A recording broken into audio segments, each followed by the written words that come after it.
Hello mga, ayan, ikaw ko ng tawag sa inyo. Pero, magtuturo ako about sa mathematics. So, since marami nagtatanong sa akin about sa mathematics, dito sa church namin, eh, parang nag-decide ako na ngayon is gagawa tayo ng mga videos ng mga basic mathematics.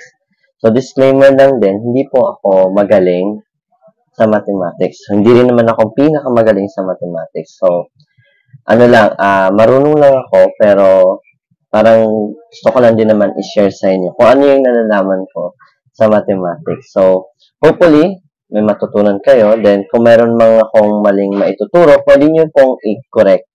So, last time nagtuturo na po ako ng mathematics sa my YouTube channel ko. Then, nahinto ko lang po kasi na-busy rin po ako. Pero ngayon, try natin na makapagturo ako sa inyo ng mathematics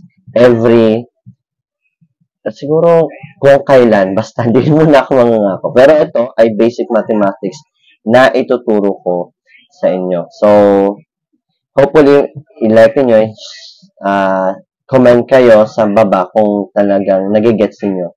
Kaya then, itong video na to, ulit-ulitin nyo lang hanggang sa maintindihan ninyo. Okay ba? So, yan, nakala yung camera natin.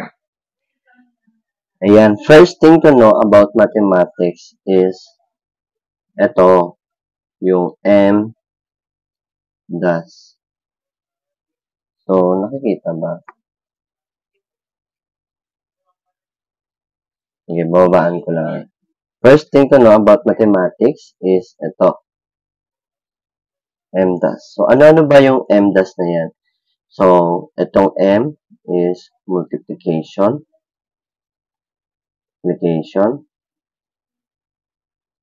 Itong A ay D is division. Itong A is addition. Itong S is subtraction. Subtraction.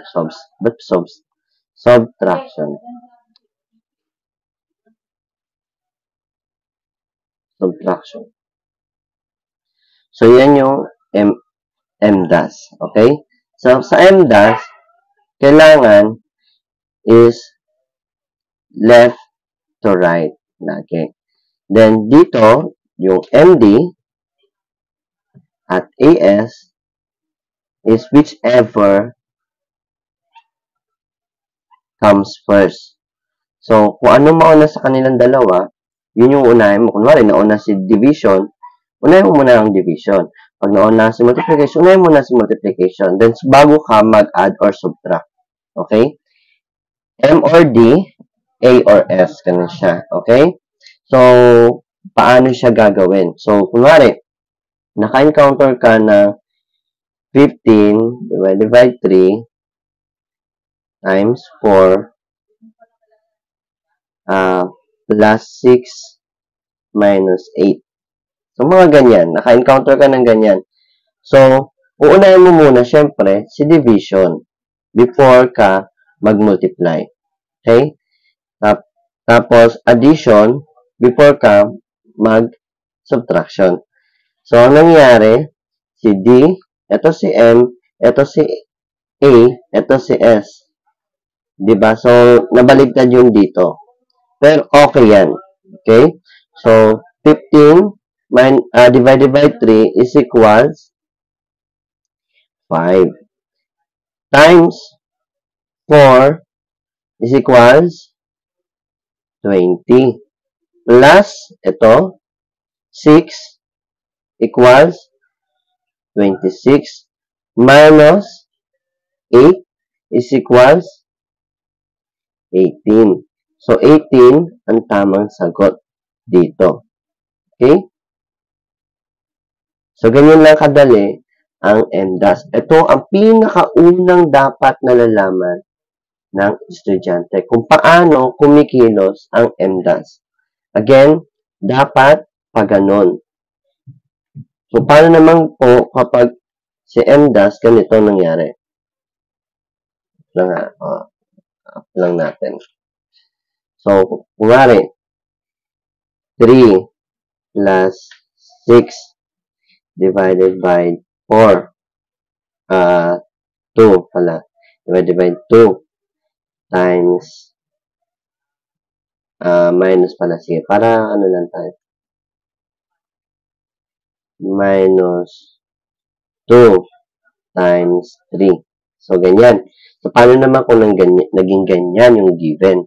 So, lagi natin unahin is si MD or AS. Okay? Si MD. So, nauna dito si division. Tama? Di mo muna ito papakilaman. Ito muna. 6 divided by 2, 3. Then, dito naman sa kabila. 2, negative 2 times 3, 6, negative 6, diba?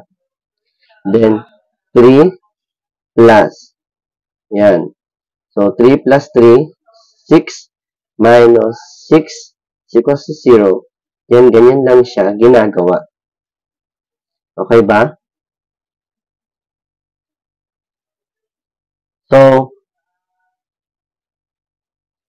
ganyan lang siya kadali gawin.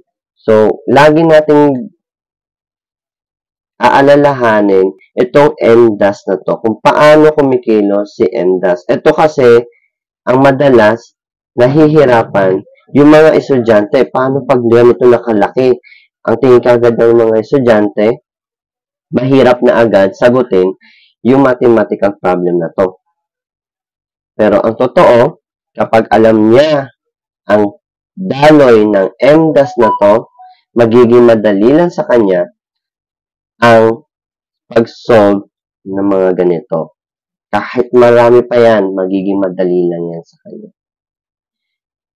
Then kapag ikaw ay nagsisimula pa lang matuto sa mathematics, better, huwag kang gumamit ng calculator. Bakit? Para maging familiar ka na sa pagdaloy o sa pagsosolve ng mga numbers. Kasi kapag gumagamit ka ng calculator, hindi ka magiging familiar kung paano ginagawa or ino-operate or sinusolve yung mga numbers. So, mas maganda, huwag kang gagamit ng calculator. Gumamit ka lang for confirmation.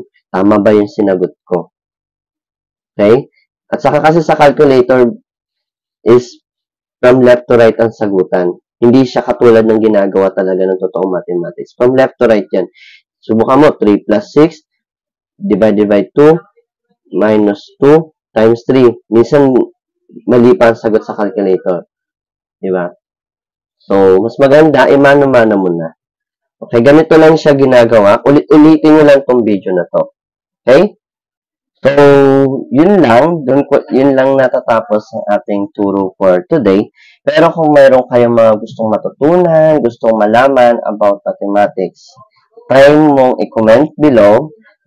Try nating gawa ng video para maturuan din kita. So, next video natin, hindi ko alam kung anong ituturo sa inyo. Hopefully, mga basic lang din ulit. Okay?